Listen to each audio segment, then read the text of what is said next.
Je ne sais jamais comment elle s'appelle celle-là, c'est une loi de 2021, c'est prendre des astreintes administratives.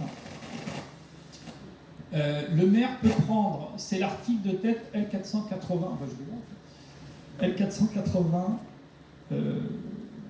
du code de l'urbanisme. Les maires peuvent prendre des astreintes pour, dans la limite de 30 000 euros, je crois, enfin peu importe, pour contraindre les auteurs de construction illégale à les démolir. Donc il faudrait peut-être aller sur ce terrain-là en demandant à monsieur le maire de prendre des astreintes administratives donc, pour remettre complètement en état le site. Mais le texte, c'est le maire peut.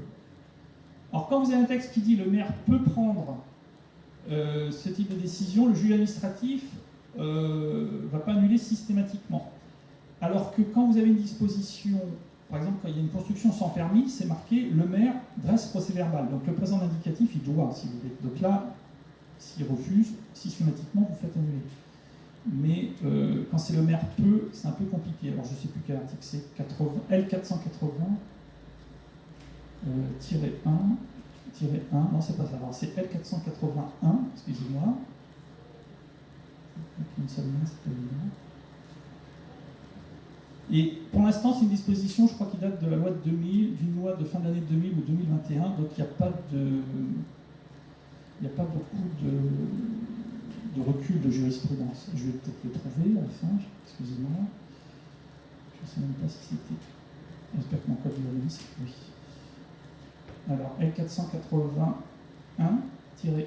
lorsque des travaux mentionnés truc ont été entrepris, exécutés en méconnaissance, c'est-à-dire sans permis de construire, ce qui est le cas ici, et qu'un procès-verbal a été dressé. Il faut que le maire ait dressé un procès-verbal. Oui, donc ça ne s'applique pas. Donc je ne vois pas comment vous pouvez demander au maire, sauf si ça déborde sur la voie publique, d'intervenir. Il n'y a pas de texte pour ça. Il y a un problème d'affichage aussi. Alors là, c'est la loi sur l'affichage public, qui a un très grand panneau. Alors c'est quoi le panneau? C'est la publicité c'est la publicité extérieure. La publicité parce qu'ils avaient proposé un projet d'aménagement, cédant une partie de leur terrain pour faire un accès à la plage. D'accord, parce que j'ai lu des choses, hein, mais je sais, d'accord. Ben, tout ça est régi par le code d'environnement sur la publicité extérieure. Alors, la publicité, ils faisaient quoi? Ils vantaient. Alors, ils avaient proposé de céder une partie de leur terrain en bordure de leur propriété pour accéder à la plage. Et pour expliquer tout ça, ils ont fait un très grand panneau qui est... Mais c'est pas de la publicité, c'est encore autre chose. Parce que vous avez l'argumentation sur ce qu'on appelle la publicité extérieure, les enseignes et les préenseignes, c'est régi par le code d'environnement, mais ça c'est encore autre chose. Mais de toute manière, c'est un espace remarquable où c'est dans la bande des 100 mètres. Ah mais dans la bande des 100 mètres, ça dégage. Je vous ai fait voir des plots en béton, des trucs ridicules, on dirait des grosses jardinières. Alors vous imaginez un truc comme ça dégage. Enfin, ça dégage. Faites un référé, il n'y a qu'à Faucon. Hein, mais vous pouvez faire un référé 835 pour faire retirer l'installation. Hein. Oui.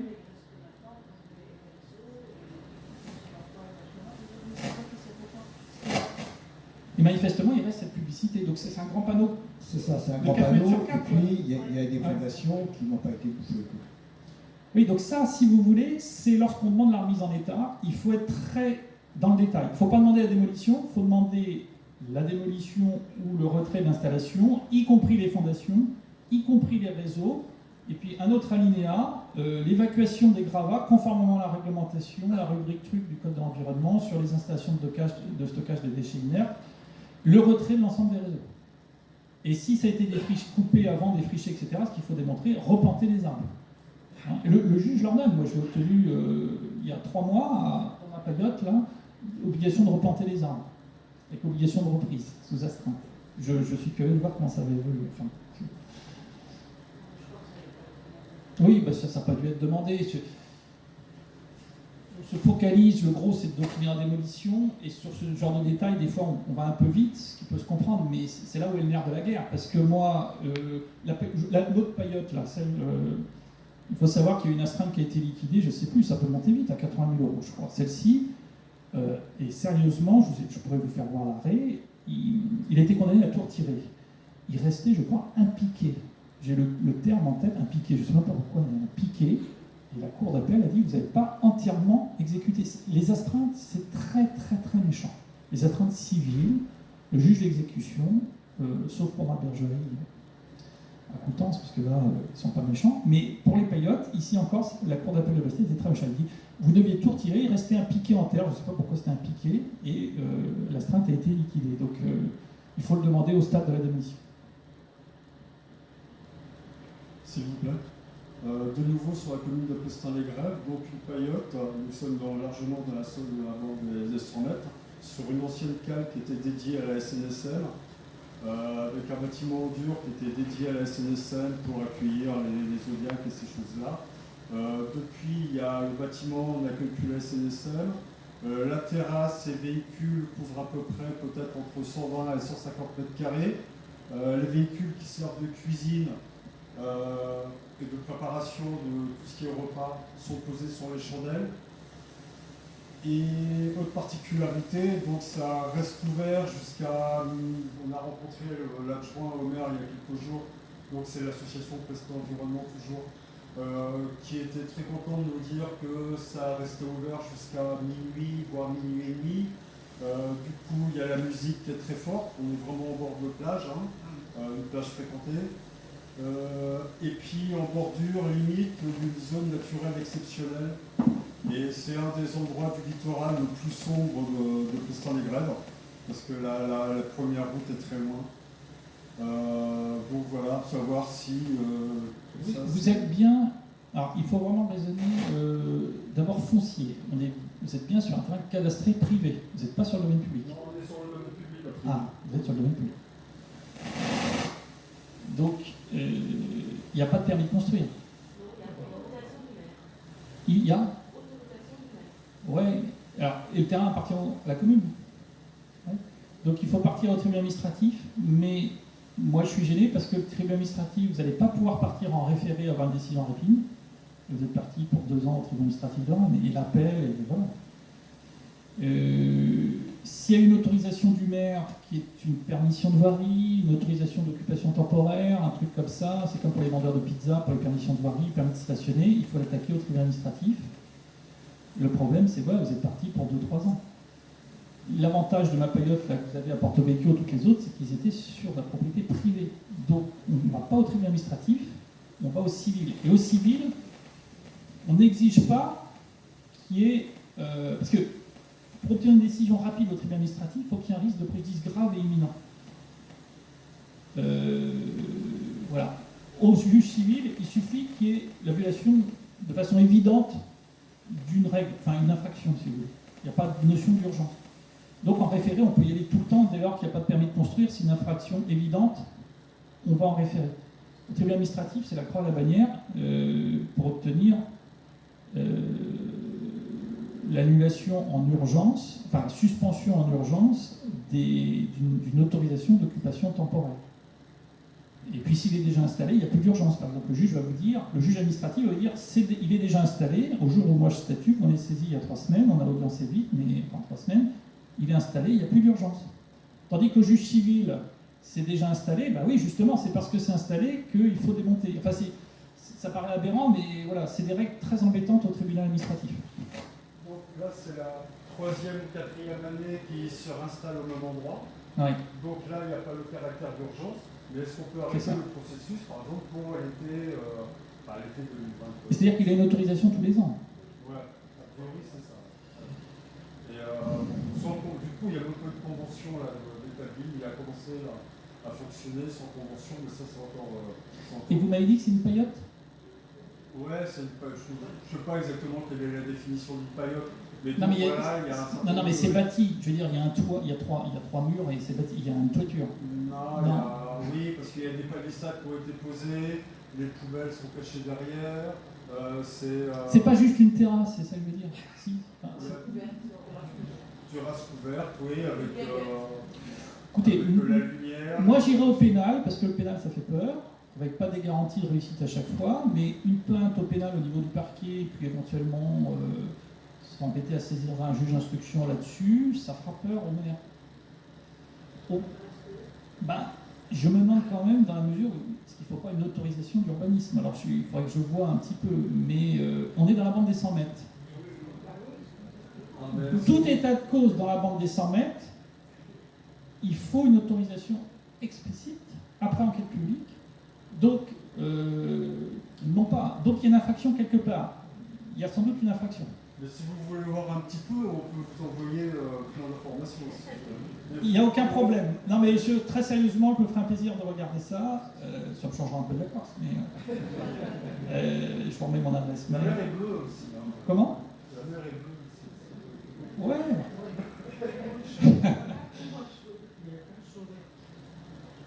Voilà, vous avez mon adresse mail. Tu peux laisser l'image. Ça marche. C'est bien le maire qu'on interpelle.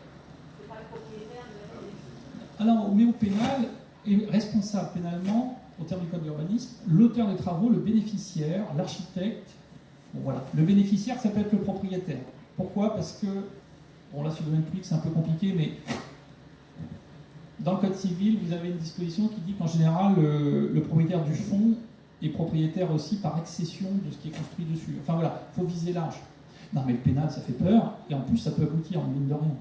Donc simplement, c'est quand même technique, et puis le parquet s'en fiche. Si vous n'aurez pas, le parquet ne va pas vous suivre. Donc c'est un truc qu'il faut que vous portiez vous-même.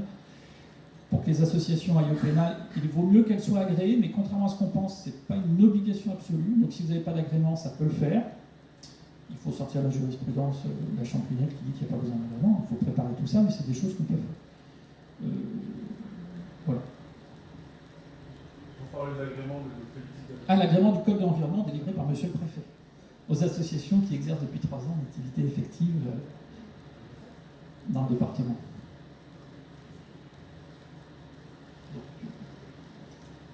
Oui, moi j'ai une question, disons, sur la loi de 76 là, que vous avez présentée et qui définit la règle des 3 mètres qui doivent être mises à disposition du public. Enfin, c'est le fameux sentier du littoral. Et lorsque c'est un terrain donc, communal, enfin, ça pose aucun problème. Si c'est un terrain privé, c'est donc la fameuse SPPL. Si le propriétaire ne veut pas laisser le passage, donc n'accepte pas que la loi s'applique, ce sont les associations qui interviennent.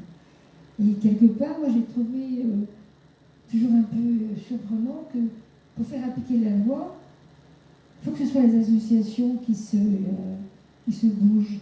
Je voudrais avoir votre avis sur cette curiosité. C'est bien connu que la loi c'est pour les autres, c'est pas pour soi-même, surtout quand il y a des enjeux politiques ou économiques très forts. Alors, moi je suis l'avocat de la commune de Saint-Briac-sur-Mer. Voilà. La loi dont on parle, qui a pour but de permettre un accès du public au rivage. C'est une loi sociale dans le sens noble du terme, vraiment pour partager un bien commun pour l'ensemble maximum de la population. Dès 1963, vous avez les premières lois sur le statut du domaine public. Avant le domaine public maritime, si vous voulez, les ordonnances de Colbert, c'est 181, c'est parce que ça présente un intérêt militaire pour défendre la France contre les invasions, notamment anglaises, etc. Et puis à un moment donné, c'est privatisé pour des raisons touristiques, donc on dit stop. Et la loi de 76 s'inscrit dans ce cas de figure-là. Et la difficulté, c'est que il y a des enjeux financiers, économiques considérables. En fait, non, mais non, mais on part de très très loin. Et quand il s'agit d'appliquer la loi, normalement, l'État ici, c'est une compétence de l'État. C'est pas une compétence de la commune, c'est pas une compétence du département, même si les communes sont en charge de la signalisation, que les départements peuvent financer, parce que vous avez quand même un coût derrière pour sécuriser, pour mettre des barrières, etc. Mais l'État devrait être en charge et devrait faire respecter la servitude. Ce qu'elle ne fait pas. Vous avez eu France Vue de la Mer, je ne sais pas quel truc bidon, il y a quelques années, après le Covid, pour utiliser, je ne sais plus quelle subvention de l'Europe, etc. Le rétablissement de la servitude SPPL, qui est de droit, pas du tout été à l'ordre du jour, parce que ça porte atteinte à la propriété privée, mais c'est prévu par le législateur, non, c'est un manque de volonté. Donc à Saint-Briac, pourquoi ça s'est fait? C'est tout simplement parce que c'était financé par le département. Voilà, 35, pour quelle couleur politique, avec Le 35, c'est un linéaire aussi côtier qui est quand même relativement limité. Ça faisait très longtemps qu'à Saint-Briac, ça devait être installé. Il y a un ancien ministre, dont le prénom commence à se terminer par Brice, qui ne voulait pas de cette servitude et qui, lorsqu'elle a été créée, la maison de sa femme a dit « Oui, mais je suis cousin du secrétaire d'État aux Affaires étrangères des États-Unis, il y a un risque d'attentat, donc il l'a clairement dit. » Il y en a d'autres qui ont dit « Oui, mais alors vous passez sur ma piscine. » Ah bah oui, mais votre piscine, vous ne l'avez pas déclarée, vous n'avez pas fait de déclaration de travaux pour votre piscine, donc on peut passer dessus. Effectivement, on peut passer dessus. Monsieur Fréquin, pour ne pas le citer, domicilié à Panama, si vous voyez ce que je veux dire. Et Fréquin, vous savez, c'est des véhicules frigorifiques que vous voyez. Voilà. Donc, quand vous avez des gens comme ça, vous savez que vous allez avoir des recours. Alors déjà, l'administration, des fois, a peur de... Ça fait quand même du travail en plus, hein, je ne veux pas dénigrer, mais c'est vrai que se farcir des recours de tous ces gens-là, va y avoir du travail pour l'administration pendant 2-3 ans. Quoi. Ils vont aller jusqu'au bout, et ce dossier est allé jusqu'au bout. C'est allé au Conseil d'État. Donc, si vous êtes porteur de ce projet, le préfet était courageux, enfin, il y a eu une volonté politique du préfet de l'époque, du conseil du département du 35, qui n'avait pas grand-chose à gagner, si ce n'est quand même, maintenant c'est reconnu, enfin tout le monde apprécie le sentier, il y a une atteinte, c'est vrai, au droit de propriété, mais qui est prévue par la loi et qui, les gens, voilà, au bout de leur piscine, ont des gens qui passent. Il faut cette volonté. Mais c'est très compliqué, hein, c'est un droit compliqué. Moi je sais que je travaille un peu pour les Amis des chemins de ronde de 56, pour les Amis des chemins de ronde de 29. C'est incroyablement compliqué à faire respecter. Il y a beaucoup d'endroits où, pour des raisons de sécurité, la servitude a été suspendue. Et les arbres menacent parce que ça déracine. Ce que vous voulez dire, c'est que le préfet pourrait faire appliquer la Absolument. loi et ne le fait pas. Tout à fait. Mais il pourrait contrôler les permis de construire et ne le font Mais pas. s'il n'y avait pas donc les associations, Tous les dossiers que je vous ai fait voir. De Oui, tout à fait. récalcitrants qui accepteraient Absolument. l'application de la loi. Absolument. Alors, à Saint-Briac, c'est une exception. Alors, les Amis des chemins de ronde 35 ont été très actifs, mais ce qui a pesé par-dessus tout, c'est la volonté du préfet, et je crois, avec le département, qui a financé. Il y avait pour 300 000 € de travaux, c'est un rond-point, même pas. Hein. Je me souviens plus. Je sais pas. C'était une dame, je crois.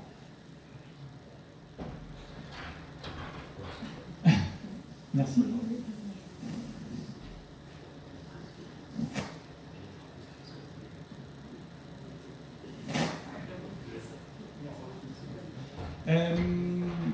Dans 56, il y a un gros problème. 56, le département n'en a rien à faire. Alors, en Corse, n'en parlons pas. La servitude de passage du littoral, ils n'ont strictement rien à faire. Il n'y a pas d'enjeu. Donc il faut une pression des associations. Les Amis des chemins de ronde sont quand même assez efficaces en Bretagne. Hein. Ils pèsent, ils ont du poids. Est-ce que dans ces cas-là que vous citez, pour les chemins de ronde, le maire avait un rôle? Non. C'est simplement entre association et préfet. Non, le maire, la commune, si vous voulez, pour les chemins de ronde, la loi dit qu'il est en charge de la signalisation. Donc après, politiquement, sur le sentier du littoral, oui. Il n'a aucun rôle juridique. C'est pas lui qui décide. Non. Alors politiquement, bien sûr, il peut. Voilà. Oui, Jean-Marc. Comment? Ah, je crois pas, non. Je crois pas.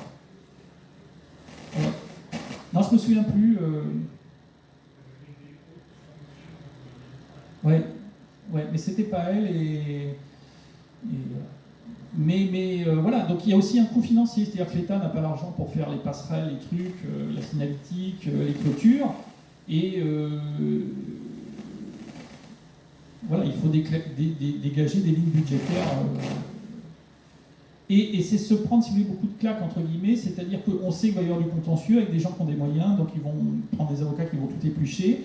À Saint-Briac, le fonctionnaire, je crois, qui a porté le dossier à la direction départementale des territoires partait en retraite, donc il se mettait un point d'honneur. Il y avait déjà eu une précédente volonté de faire le sentier dans les années 80, ça avait échoué pour un problème de procédure. Bon voilà, ça peut arriver que les projets soient annulés pour des vices de procédure. Et finalement, à force d'acharnement, ça ne bouge toujours. Voilà. Enfin, je vous passe les détails. Il y a eu quand même la Cour administrative d'appel de Nantes avait annulé une partie du tracé parce qu'il y avait des risques pour la sécurité. Pour vous dire que l'État travaille assez mal, il n'y avait pas eu de défense, parce que moi j'étais intervenu au soutien de l'arrêté pour les Amis des chemins de ronde 35. L'État n'avait pas une partie des propriétaires riverains avait dit il y a un endroit c'est dangereux, on ne peut pas faire passer ici. Regardez, on a fait une étude géologique, ça risque de se casser la figure. Et l'État n'a produit aucune étude pour dire l'inverse. Résultat, la Cour de Nantes a dit j'annule, il y a un risque caractérisé, c'est pas possible. Le Conseil d'État a cassé en disant il ne suffit pas qu'il y ait un risque, il faut que non seulement il y ait un risque pour la sécurité, un effondrement de la falaise, mais qu'aucun travaux ne puisse y pallier. Il a envoyé la Cour de Nantes, et là l'État s'est un petit peu remué, a défendu, c'est-à-dire qu'ils ont trouvé les moyens d'avoir un fonctionnaire à la Tour Pascal, à la Défense, pour s'occuper du dossier, c'est aussi bête que ça, hein, et produire des études disant on peut faire des travaux, on va faire des travaux, etc. Ça suffit, et la Cour de Nantes a rejeté finalement le recours. Ça tient des fois à rien du tout. Hein. Dans la suite de la question qui a été posée par madame, est-ce que vous pourriez préciser contre qui on doit exercer une action dans le cadre de ces chemins définis en quelque sorte? Alors, moi j'ai fait assez peu de contentieux dans ces domaines. J'en ai fait un à Mortely tout à l'heure, ce qu'on voyait, parce que le sentier s'éloignait des entre guillemets bergeries qui étaient des hôtels, des établissements hôteliers. Et le sentier doit grever les terrains privés dans une bande de 3 mètres. Ils ne peuvent s'éloigner, dit la loi, que si les constructions destinées à l'usage d'habitation existaient au 1er janvier 1976 à moins d'une certaine distance. Donc ce n'était pas le cas, puis c'était pas... Voilà. Donc on fait du contentieux contre les tracés, qui des fois s'éloignent du rivage, et on fait annuler les tracés. Mais pour autant, sur le terrain, en théorie, mais ça je ne l'ai jamais fait, il faut faire un procès direct au civil, aux particuliers qui ne laissent pas passer. Je veux passer, c'est pas, la loi dit bien, existe une servitude de passage à partir de la limite haute du rivage de 3 mètres, qui grève les propriétés riveraines. Elle ne dit pas, l'État doit prendre un arrêté qui va grever les terrains sur le monde. La loi le prévoit directement. Donc normalement, mais moi je ne l'ai jamais fait et je n'ai pas souvenir de contentieux direct fait par les associations, on doit pouvoir faire un procès en démontage du mur, en démontage de la clôture qui m'empêche de passer. Il me semble. Mais pour le coup, moi, je ne l'ai jamais fait ça. Nous avons un cas concret, par exemple, nous avons un PLU, qui nous montre ces servitudes littorales, qui oblige en fait les gens à une servitude qui passe le coup, on dit d'aller sur la plage. Pas sur la plage, sur la plage, ça veut dire que la boue, c'est impraticable. Donc c'est totalement impossible. Et vous connaissez le motif? C'est possible d'attaquer sur le pays là-dessus en disant que cette servitude est inexistante. Attention, parce que le PLU, je crois, se contenterait, enfin si j'étais l'avocat de la commune, il se pourrait que je vous réponde que le PLU se contente de retranscrire la servitude. C'est juste à titre d'information. Si vous voulez, un PLU n'a pas pour objectif de créer la servitude, puisqu'elle existe de par la loi. Donc, à titre d'information, c'est comme la bande des 100 mètres, elle est retranscrite sur le plan de zonage, le plan graphique, le zonage du plan local d'urbanisme, mais c'est à titre d'information pour la localiser. Donc, je ne pense pas que vous puissiez faire un contentieux contre le PLU.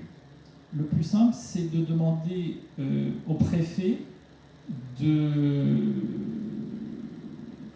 prendre un arrêté pour faire matérialiser, avec les travaux derrière à faire, la servitude de passage des piétons du littoral et d'attaquer son flux. Mais vous voyez, c'est-à-dire que vous attaquez son flux au tribunal administratif avec une injonction à ordonner au préfet de matérialiser, de lancer l'enquête publique, etc. Enfin, cour administratif d'appel, vous y êtes dans 4 ans, quoi. Alors, c'est pour ça que je parle d'un procès au civil. Le procès au civil pourrait peut-être être plus efficace en obligeant le propriétaire à dégager tout ce qui fait obstacle au passage. Et je suis un peu gêné parce que j'ai pas d'exemple en tête. Donc 50%. 50 à peu près. Ouais. Mais ça aurait le coup, de lancer une expérience. Et puis, il faut quand même anticiper, c'est-à-dire, est-ce que la maison est antérieure au 1er janvier 1976, était close de mur ou pas à l'époque, il faut quand même rechercher ça. Bon, il faut être sûr de son coup. Ça aurait été pas plus autrement, avant d'attaquer d'aller en justice, ça aurait été pas mieux de voir déjà, il n'y a pas un service à la DDTM qui valide déjà les chemins SPPL sur toute la côte. Parce que c'est un service Oui. du préfet. Hein, c'est un Ouais, service je crois que c'est la DML, la direction de la mer du littoral. la DDTM, Ah, la direction DDTM s'occupe départementale. s'occupe plus de l'urbanisme, je crois. Enfin, je sais Oui, pas. elle fait l'urbanisme, bien sûr, mais elle fait également les chemins de servitude. Non, mais bien sûr, mais c'est à l'État de le faire, mais Mais elle ne le fait pas. ils le font pas, voilà, c'est tout. Je veux dire, c'est pas une priorité, c'est vraiment un sujet politique, voilà, c'est pas leur priorité. Ouais, Lutter contre les porcheries illégales, voilà, etc. Enfin, on pourrait décliner. Hein, c'est pour un préfet qui est en place 2 ans et qui a pour mandat d'abord d'éviter les vagues, n'est-ce pas? Il a beaucoup de claques à prendre et il n'aura pas une promotion obligatoirement extraordinaire parce qu'il aura mis en place le sentier du littoral, si vous voulez. Alors que s'il a un riche propriétaire qui a des relations, il peut se prendre des retours de... Vous voyez ce que je veux dire? Donc, à la rigueur, c'est tellement plus tranquille de ne rien faire, de rester sur des choses... enfin, voilà. Non, ce que je veux dire, c'est qu'un préfet peut avoir des retours de flamme politiques parce que, voilà, s'il embête, si c'est Martin Bouygues et Roteneuf, si vous voulez, vous le passez sous ses fenêtres, même si vous avez le droit avec vous, que vous êtes le préfet, que vous excitez contre lui, bon, c'est plus embêtant que de faire évacuer un squat illégal à Rennes parce que l'extrême gauche est installée. Bon, voilà, c'est des choix politiques, à un moment donné, bon, c'est sûr que pour un préfet, c'est pas pour réfléchir. Mais ils l'ont fait en Ille-et-Vilaine. Bon, Brice Lalonde, c'est pareil, qu'est-ce qu'il pesait? Je ne veux pas focaliser sur Brice Lalonde. C'était il y a 5 ans, Brice Lalonde, qui le connaît encore, c'est comme ces gars-là. Il a un peu disparu des écrans radars. Fréquin, personne ne connaissait. Bon, voilà, ça s'est fait. Ça s'est fait, donc... Je change un peu le sujet. Quand un PLU est annulé, au moins partiellement, par le tribunal administratif, dans ce cas-là, c'est la CDP9 qui intervient pour juger si les permis peuvent être délivrés ou non. Quand le PLU est annulé Quand le partiellement? PLU est annulé sur certains secteurs. Ouais. Ah oui, c'est ça, je vous ai fait une petite réponse. Oui, oui. Tout à fait. Alors, je n'évoque pas spécifiquement le cas de Bonnec parce que je ne sais pas si vous pouvez répondre puisque vous avez défendu la commune. J'ai défendu la commune effectivement il y a 2 ans, et je ne sais même pas où en est le dossier. Il est terminé. C'était vous le requérant peut-être, non? Pardon? C'était vous le requérant? Partie prenante, on va dire. Oui, d'accord. Je ne sais même plus où en est le dossier. Non, mais d'une manière générale, si vous avez une annulation partielle du PLU, on revient à l'ancien PLU applicable avant. S'il n'y avait pas d'ancien PLU, on revient au règlement national d'urbanisme. Donc le maire délivre les permis, mais toujours au nom de la commune, mais sur avis conforme du préfet, de l'État. Donc c'est-à-dire que l'État va donner son avis si c'est constructible ou pas. Et c'est un avis qui lit le maire. Est-ce que cet avis peut déroger à la loi littorale? Ah non, puisque l'État lui-même est soumis à la loi littorale. C'est-à-dire que le préfet doit respecter la loi littorale. Donc je vous ai pris les exemples de Coty-Cavari. Coty-Cavari, excusez-moi, je reviens derrière. C'est une carte communale qui a été annulée. Il n'y avait plus rien en 2005. C'est nous qui l'avons fait annuler. Bon voilà, ici, c'est l'État encore aujourd'hui qui donne un avis conforme. Conforme, c'est-à-dire que le maire ne peut pas s'éloigner de l'avis. Donc tous ces permis, et en 2008 c'était déjà le cas, je crois qu'on avait fait annuler la carte communale, le préfet n'a rien à faire à la loi littorale. Non. Dans les communes où il n'y a pas de PLU, ou dans les communes où le PLU est annulé, le préfet rend un avis conforme. Donc le permis est toujours signé par monsieur le maire, mais sur avis conforme du préfet. Donc le maire ne peut pas, il est tenu par l'avis du préfet. Est-ce qu'il est fréquent dans des situations d'annulation comme celle du PLU, a priori, le principe quand il y a un jugement, on doit s'y conformer et mettre en conformité le règlement. Ce qu'on constate, a priori, c'est que la situation où les secteurs restent annulés est assez confortable. C'est-à-dire, ouais. C'est-à-dire que Ça a été annulé pour une raison de fond, ce qui veut dire que c'est pas constructif. oui, Et le PLU en est où alors? Normalement, il devrait remettre. le PLU n'a pas été mis à jour, pourtant il y a eu une modification. Donc il faut demander à la commune, que j'ai conseillé à l'époque, de mettre à jour son PLU pour le mettre en conformité avec le jugement ou la loi littorale ou les deux, et d'attaquer son refus. Et a priori, là-dessus, la réponse c'est qu'il y a le PLU qui est en préparation, que du Oui. coup, il n'y a pas de... Donc il faut attendre que le d'intérêt, PLU. il faut attendre que le Voilà, il PLU faut attendre que le PLU, oui. Mais il y a l'autorité de la chose jugée. Et si le tribunal administratif, la Cour, je sais pas, de Nantes, a jugé que ce secteur est inconstructif pour raison X, ça s'impose évidemment à la commune, au préfet. Et Sauf changement de circonstances de fait, machin truc, mais enfin bon. en l'occurrence, le secteur était considéré, n'était pas considéré comme village. Ça fait partie du jugement de la Cour d'appel de Nantes. D'accord. Et Une zone d'urbanisation diffuse, peut-être, un truc comme ça. Oui. Un mot. oui, Une zone d'urbanisation diffuse. fortement urbanisé récemment. Ah. Et donc, suite au jugement, quelques jours après, le SCOT a inscrit comme village le secteur. Ah bah voilà, donc ça c'est classique. Voilà. Alors vous êtes, vous l'avez dans le baba. Voilà. Excusez-moi, évidemment, mais C'est ce qu'on appelle une action politique efficace. c'est ce qu'on appelle une utilisation adéquate des textes.